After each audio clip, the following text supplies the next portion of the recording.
একটু ফরেনা দেখবেন কেমনে আতর বানাইলাম ওদের গাট টিলে উঠবেন, ঘুষের গাট টিলে উঠবেন, এখনো বুঝেন না। গাটটি খাইলে খান, ইচ্ছা মতো না করবে গাটা।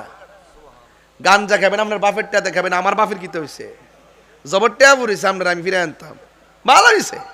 বাবা খাইবেন, আপনার বাপের টাতে খাইবেন, আমার জবর টেয়া পড়েছে, আপনার ফিরে আনবার লাগে। তুই গাঞ্জা খাস না, মদ খা, খাইয়া খাইয়া করে যাইয়া বউরে গা মা ডাক, আমার সমস্যা কি? কেউ নেশা করলে মাথা ঠিক তো হ্যাঁ, বউরও তো মা ডাকে যায়, আম্মা টেয়া দাও।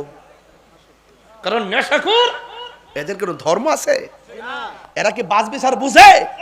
আজকে খবর নিয়ে দেখেন, আজকেও দেখলাম মানুষ এত পশু হয়ে গেছে, মাইরা ডিপ ফ্রিজের মধ্যে ঢুকায় রাখছে।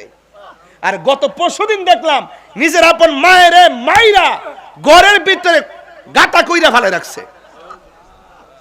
কেন? একমাত্র কোরআন থেকে দূরে। কেন? নবীর সুন্নাহ থেকে দূরে। কেন? ওলি আল্লাহদের সোহবত থেকে দূরে। কেন? মা বাবার দোয়া থেকে দূরে। হাত তুলে বলুন ঠিক কি না বলো?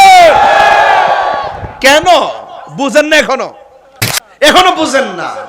যা করবেন তা লইয়াই উঠবেন, ঠিক আছে নি? যা করবেন তা লইয়াই তো উঠবেন। নাকি দুনিয়াতে আপনি করবেন চুরি ডাকাতি লইয়া উঠবেন? না, চুরি লইয়া উঠবেন।